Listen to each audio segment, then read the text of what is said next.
Yosh la Mirai Family, j'espère que vous allez tous très bien. Aujourd'hui on est là pour parler de Saint Seiya, les Chevaliers du Zodiaque. Oh my god! Et aujourd'hui on est là pour parler de pourquoi Saint Seiya est-il un manga légendaire. Voilà, ça me fait plaisir de vous parler enfin de Saint Seiya. Ça fait longtemps que je voulais parler de Saint Seiya sur une de mes deux chaînes. Malheureusement j'avais pas le temps, j'avais d'autres vidéos que j'avais envie de poster avant. Mais là on va parler de Saint Seiya parce que on parle beaucoup de Dragon Ball qui a marqué une certaine génération. Et Saint Seiya a marqué la même génération, sauf que il a pas eu la même gloire que Dragon Ball. Mais faut pas oublier qu'il a apporté beaucoup de choses, surtout dans le Big 3 les frérots, surtout dans le Big 3. On va en parler d'un seul coup dans cette vidéo, car on parle beaucoup de Dragon Ball qui a beaucoup influencé les nouveaux mangaka, mais Saint Seiya a aussi influencé les nouveaux mangaka sur plusieurs aspects. On va parler bien évidemment du fameux arc sanctuaire, oui, parce que comme vous le savez, le premier arc de Saint Seiya c'est l'arc sanctuaire, après l'arc entre guillemets de Ikki. L'arc sanctuaire c'est le plus gros arc et le plus connu de l'univers des Chevaliers du Zodiaque. Et bien tout simplement cet arc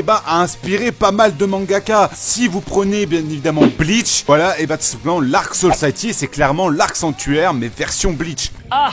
Tu dois aller sauver Rukia dans Bleach, et dans l'arc sanctuaire, tu dois sauver Athéna. Et donc c'est vrai que c'est bien amené, je trouve ça incroyable. Voilà, après avec les nouvelles façons de shonen, le shonen Nenketsu à la Dragon Ball, on a gardé quand même un petit peu des autres mangas qui étaient incroyables, dont Saint Seiya et tout ça. Mais on va parler aussi de Naruto. Naruto, la poursuite de Sasuke, c'est clairement un arc sanctuaire. Pourquoi? Car tout simplement, ils vont aller chercher Sasuke et ils vont essayer d'aller sauver Sasuke, et à chaque fois, on se retrouve toujours en 1v1 face à un ennemi. Comme dans l'arc sanctuaire de Saint Seiya, où t'avais par exemple Seiya qui se battait contre le taureau, et après ainsi de suite, où t'avais toujours un combat en 1v1. Ah d'accord, ok, très bien, ok, bon, je vais prendre des notes, hein. D'ailleurs, si tu kiffes toujours autant ce genre de vidéo, n'hésite pas à mettre ton petit Mirai pouce bleu, et bien évidemment, si tu kiffes Saint Seiya, n'hésite pas à me le dire en commentaire, en ajoutant bien évidemment le petit hashtag Saint Seiya, frérot, ça fait plaisir et ça aide au référencement. Bien évidemment, de partager la vidéo à tous tes potes fans de Saint Seiya et des Chevaliers du Zodiaque. Voilà, on est là, on est ensemble,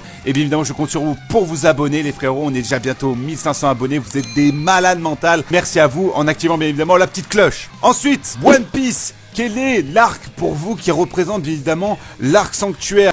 Tout simplement, on va parler de l'arc Enies Lobby. Oui, l'arc Enies Lobby. L'arc Enies Lobby que tout le monde surkiffe dans One Piece. C'est un arc du sanctuaire. Et oui, c'est un arc du Saint Seiya. À la façon Saint Seiya, bien évidemment, à la façon One Piece, bien évidemment, à la façon Oda, remasterisé à Oda. Pourquoi Saint Seiya a marqué la légende du manga? Deuxième point, ce sont les personnages qui sont des écritures incroyables. Chaque personnage a son combat. Chaque personnage a son pouvoir, et chaque personnage a une histoire à raconter par lui-même.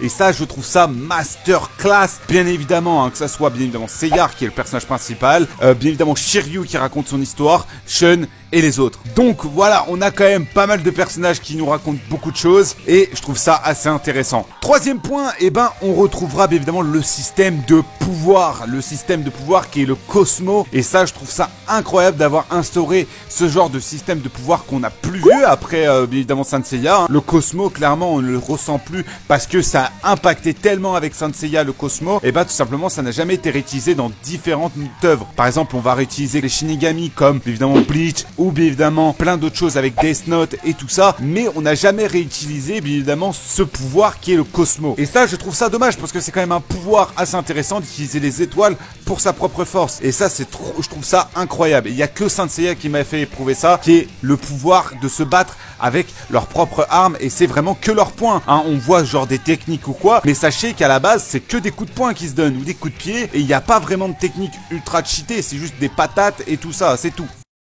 Et bien évidemment, on parle des Chara Design. On voit que chaque personnage, leur armure, c'est une armure d'une constellation.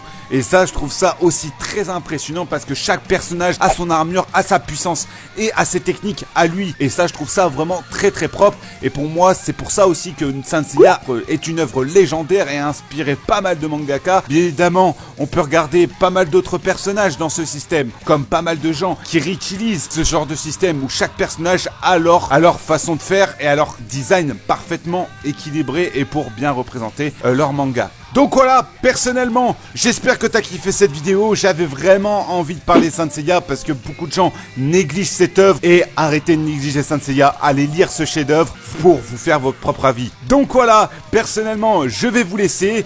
On se retrouve évidemment pour la prochaine vidéo, pour le prochain live et encore une fois pour la prochaine vidéo. N'oubliez pas que tous les mercredis à 18h05, on se retrouve sur cette chaîne. Donc soyez là la semaine prochaine les frérots. Et bien évidemment, voilà. Sur ce, ciao les gars. Et n'oubliez pas,